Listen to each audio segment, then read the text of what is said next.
None of the locals could figure out why this horse was always surrounded by a pack of wolves, but never harmed. It didn't make any sense. Then one man got close enough to really see what was going on. What he discovered was more unsettling than anyone expected. At first, people thought the horse needed saving, but maybe it was the other way around. Hunter Dillon spent nearly a whole day tracking the animal, hoping to finally see it for himself. Locals had talked about this strange group for weeks, and now there it was, right in front of him. The horse standing in the snow, completely surrounded by wolves. Dillon raised his rifle. This would be quite the hunting trophy. But before Dillon could pull the trigger, something felt off. Something about the way the wolves acted around the horse made him pause. He crouched down and moved in slowly, trying to get a better look. Something told him he needed to understand what was really happening here. And then suddenly, it all clicked. Everything started to make sense. Dillon finally saw why the wolves were so fixated on the horse and why they hadn't harmed it. The truth hit him hard. The world had to hear this story. But what exactly had Dillon seen? Why were the wolves acting like this? And would he still take the shot? When people first spotted the horse alone out there, they wanted to catch it and bring it back to safety. It must have wandered off from a nearby stable. Being alone in the freezing woods of Alaska was dangerous, especially in winter. But the villagers were about to learn that the horse wasn't actually alone. As they got closer, they saw what no one expected. The horse was surrounded by wolves, and the moment the wolves spotted the people moving toward them, they didn't run. They walked straight toward the villagers, ears pinned back, growling low, teeth bared. The locals panicked. As much as they wanted to rescue the horse, it just wasn't worth risking their lives. So they turned and ran back to the village, expecting the wolves would tear the poor animal apart. But surprisingly, that's not what happened at all. To everyone's shock, the wolves didn't chase them.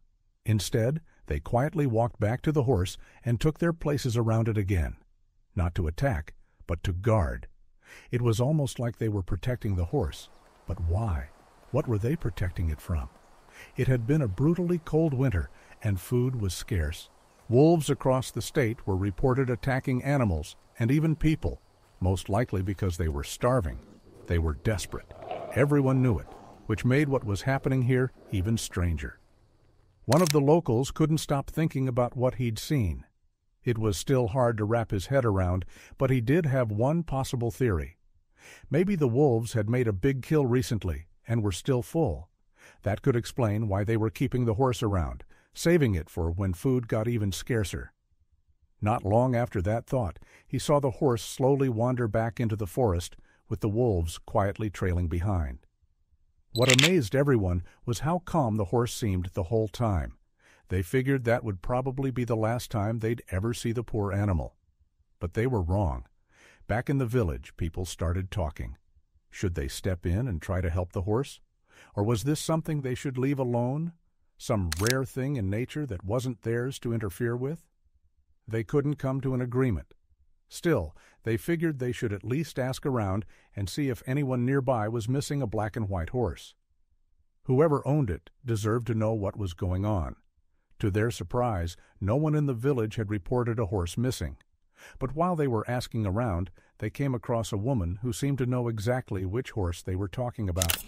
She recognized the unusual black and white coloring right away. She began telling them about something she'd seen just a week earlier. While walking along the hilltop near the edge of the woods, she had spotted the very same horse, again surrounded by wolves. And she wasn't the only one who had seen it.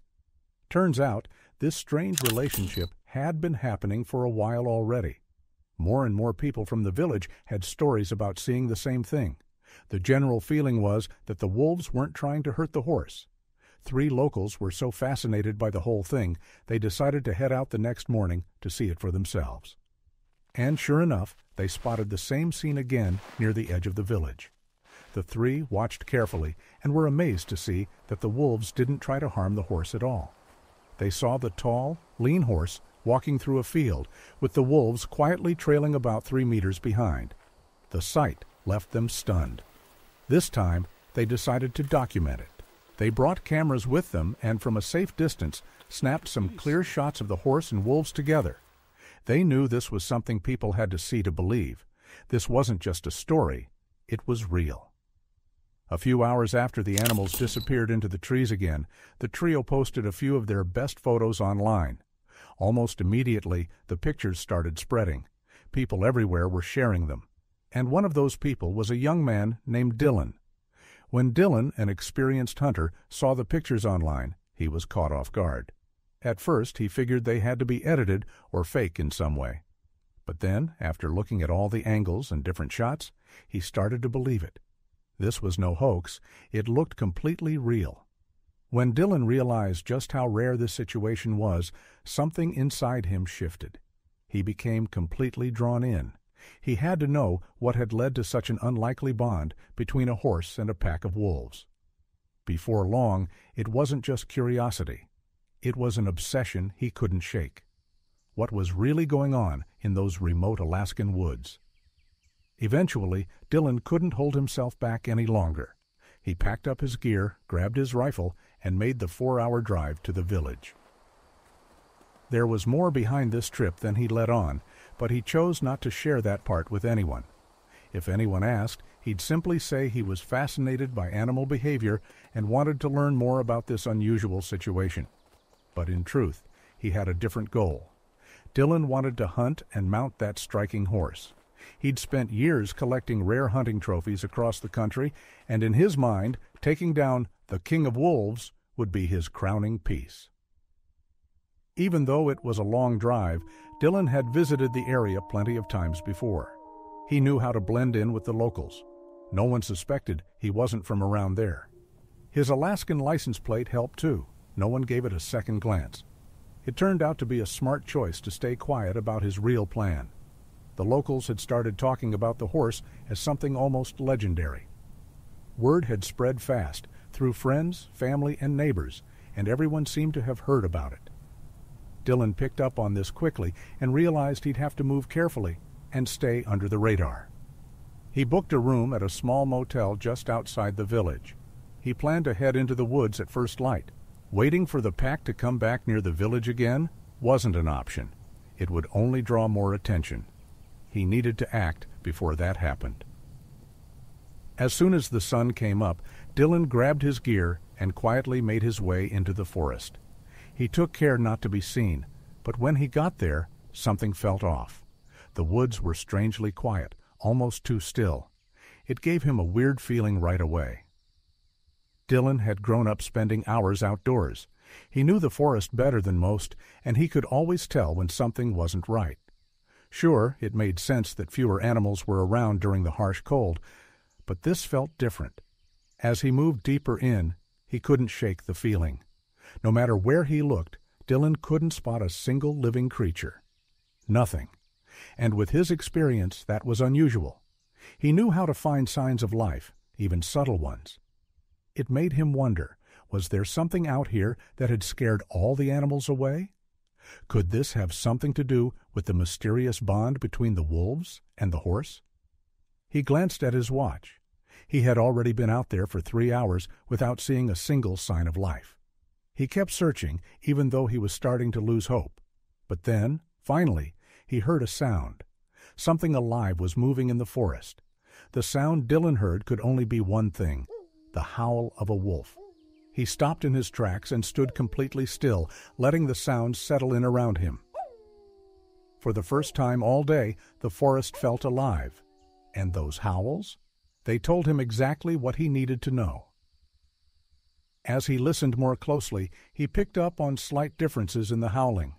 That could only mean one thing: a full pack was nearby. Dylan was convinced this had to be the same pack the villagers had been talking about, the one traveling with the black and white horse. Wolf packs roamed wide areas, but this one was clearly within reach.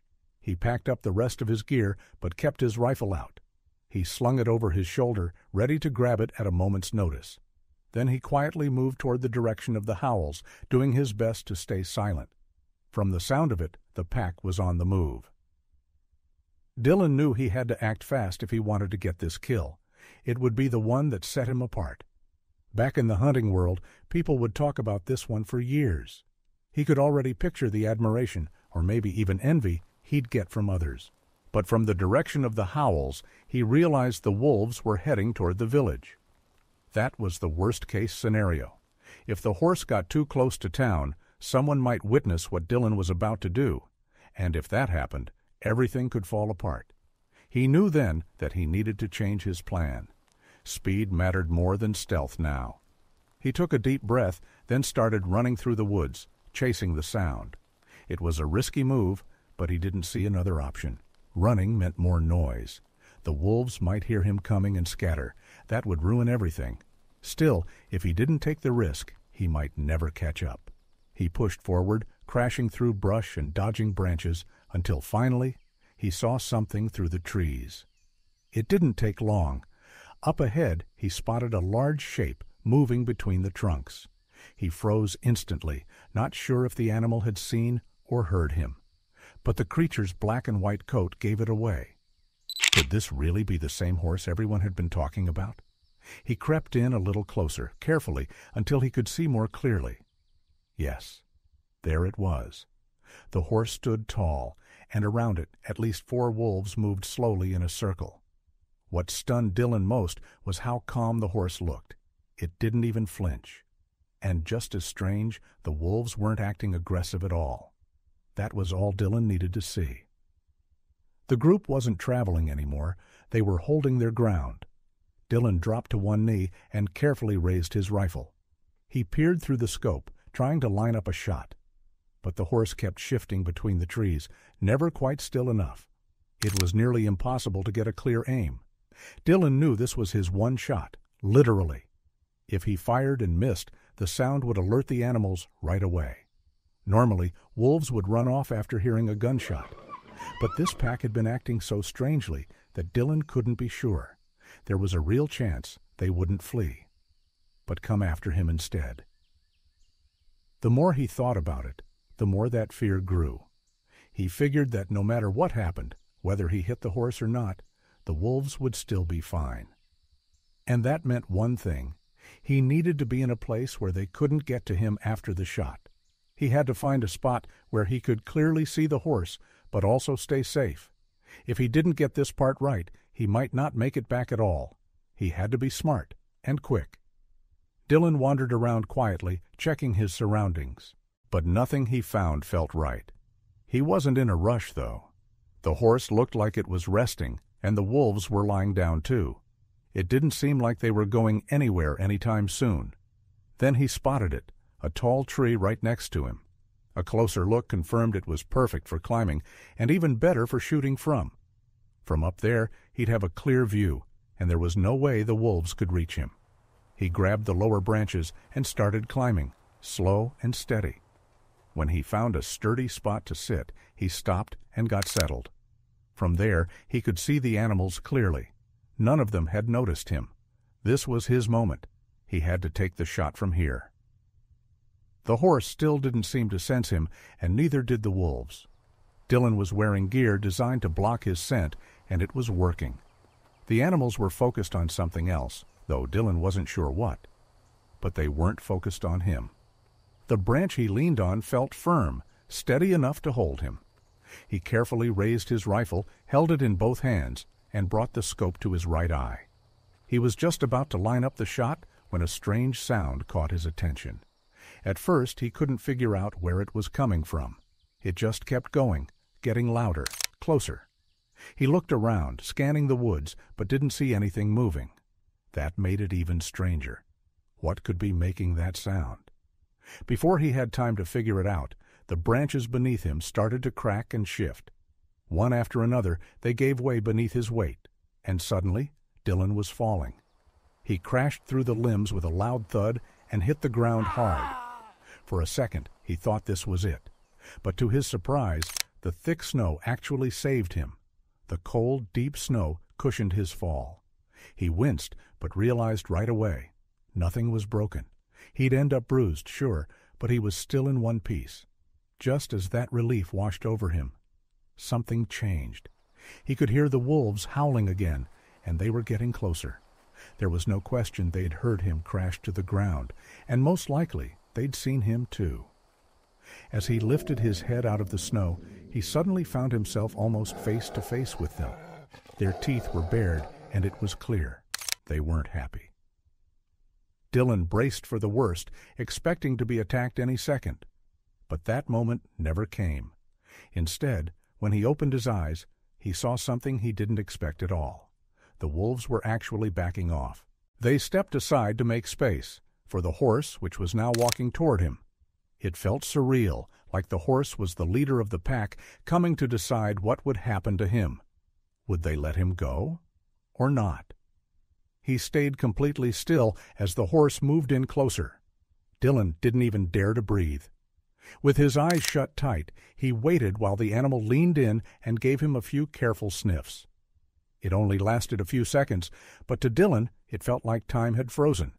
He finally felt the warm breath of the horse fade away. When he opened his eyes again, the horse had already turned and was calmly walking away. The wolves' aggressive energy had faded, and now they were following the horse again. They didn't rush off. They just walked, like nothing major had happened. Dylan slowly got to his feet, still shaky, and backed away a few steps. He half expected the wolves to come after him again, but they didn't. Since the horse had walked off, they acted like he didn't matter anymore. They even turned their backs on him, completely unbothered. Not one wolf stuck around to keep an eye on him. Dylan couldn't help but wonder, how were they so confident out here? Had they never had a bad run-in with people before? Or was it all because of the horse? Maybe the horse had once lived around people, and that had shaped its calm behavior. If it had learned to trust humans, that could explain why it hadn't feared Dylan, and maybe the wolves just followed its lead. But that only deepened Dylan's curiosity about how this bond had come to be. Now he was convinced this wasn't just about the wolves protecting the horse. There was something bigger going on. The horse was leading them. It chose where to go. It was clear now that the pack followed it, not the other way around. And Dylan still didn't understand why. So he decided to keep watching them. He stayed a safe distance behind, careful not to spook them, but he didn't bother hiding anymore. These animals didn't fear him, and as long as he didn't startle them, he figured it would be fine. It was a risk, but it felt like the only way to find real answers. About an hour later, the group stopped beside a certain tree. And that's when Dylan saw something he never expected. His eyes went wide in disbelief as he watched what happened next. He had to rub his eyes to make sure he wasn't seeing things. Was this some kind of joke? It had to be. What he was watching felt impossible. Dylan had seen a lot of strange animal behavior in his years as a hunter and outdoorsman. But this? This was something else entirely. Still, it finally made sense. Now he understood why the wolves had followed the horse for so long without hurting it. They weren't chasing it. They were working with it. As strange as it all seemed, this could actually be the answer to everything the locals had been wondering about. Maybe he hadn't imagined it after all. And then the real surprise began.